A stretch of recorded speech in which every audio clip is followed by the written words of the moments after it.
Hi friends, we are studying the chapter population. In the early module we had learned about the four phases of population. We learned about the population composition and its main features. We also learned about the challenges faced by our adolescent population.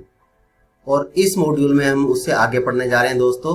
हम rural urban composition के बारे में पढ़ेंगे, linguistic composition के बारे में पढ़ेंगे और कुछ और इम्पोर्टेंट टॉपिक्स इस चैप्टर के पढ़ेंगे। तो आइए स्टार्ट करते हैं अपनी जर्नी को। सबसे पहले बात करते हैं रूरल अर्बन कंपोजिशन की। 3 वर्ड्स हैं इसमें। रूरल मीन्स विलेज से related, urban you know urban area, and composition means a structure. तो लेट्स नो अबाउट दैट। 68.8% जो लोग हैं दोस्तों, those lives in villages.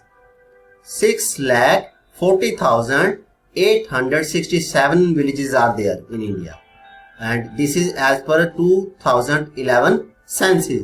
Census क्या होता है आपको पहले बताया था। It is a process of collecting the data about population. तो Bihar and Sikkim are having very high percentage of rural population. कौन कौन से? Bihar and Sikkim. Goa and Maharashtra very low rural population, and UTs means union territories have low rural population except GDNH. The size of villages varies from place to place. और राजस्थान की बात करें दोस्तों, in Rajasthan it is less than 200 persons. It is more than 17,000 persons in Kerala. Urban population it is equal to 27.8%, and दोस्तों it is quite low, and it is increased due to economic development, improvement in health, hygienic conditions, and it is high in the peripheral areas of metropolitan cities. Peripheral areas कौन से होते हैं दोस्तों? Which are on the outer edge of a city, they are called peripheral areas. Metropolitan cities के जो outer areas होंगे, जो किनारे के outer areas होंगे, उनको बोलेंगे peripheral areas. तो ये हम बात कर रहे हैं रूरल अर्बन कंपोजिशन की।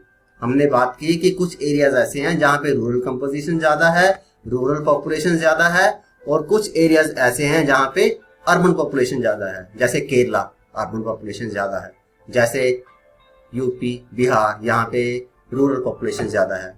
तो दोस्तों अब हम बात करते हैं लिंग्विस्टिक कंपोजिशन की। जैसा कि इसके नाम से ही क्लियर है, लिंग्विस्टिक वर्ड आया है दोस्तों यहाँ पे। लिंग्विस्टिक बोले तो विच is related with the language.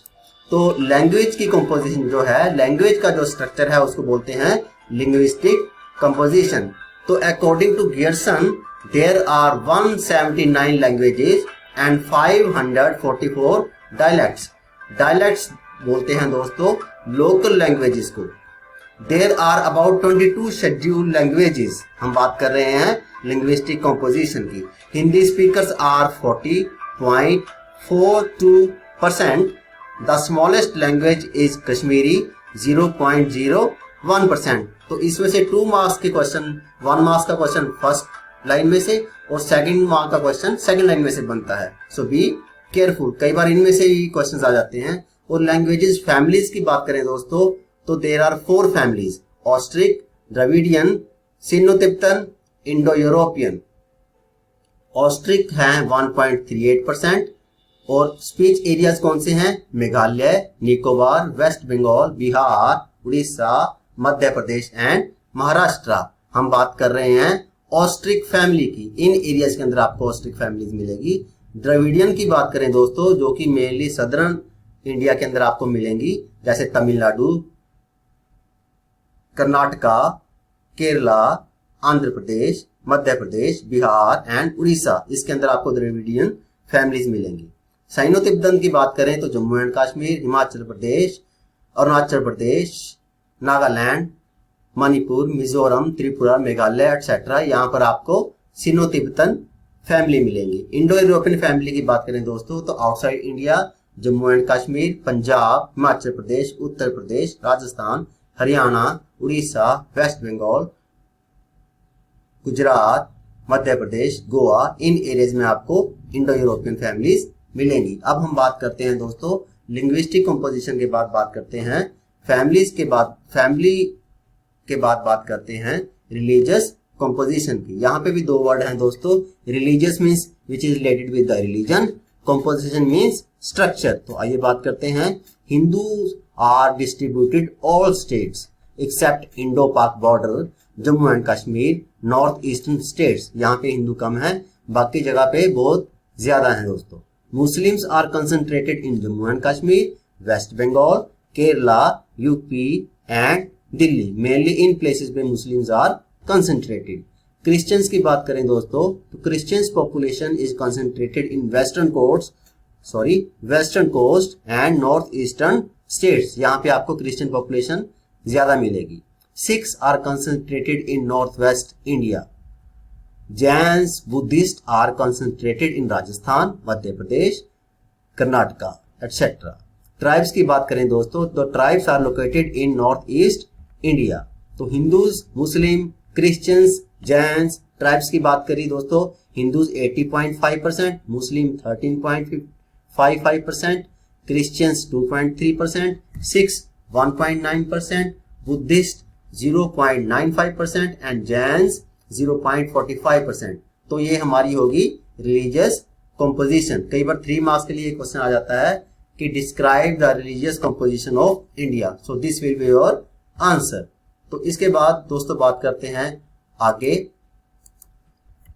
Religious composition की ही बात कर रहे हैं हम। Composition of working population, main workers work more than 183 days. कौन से होते हैं main workers? Main workers are those workers who work more than 183 days. तो दोस्तों जो वर्कर 183 डेज से ज्यादा काम कर रहा हो उसको बोलेंगे main worker.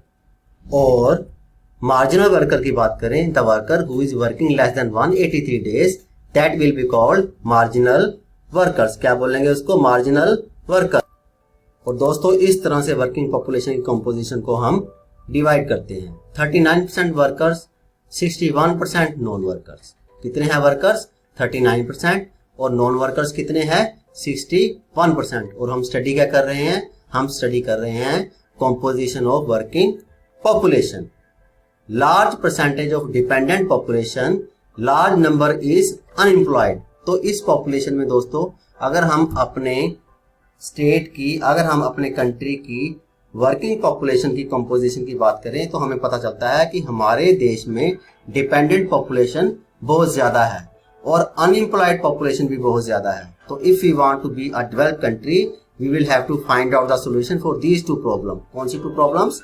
Dependent population and unemployed population. We will have to create employment for the unemployed population and we will have to provide the security and dependence to the dependent population.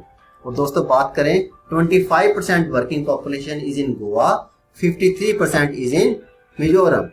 अब हम बात करते हैं दोस्तों occupational categories की।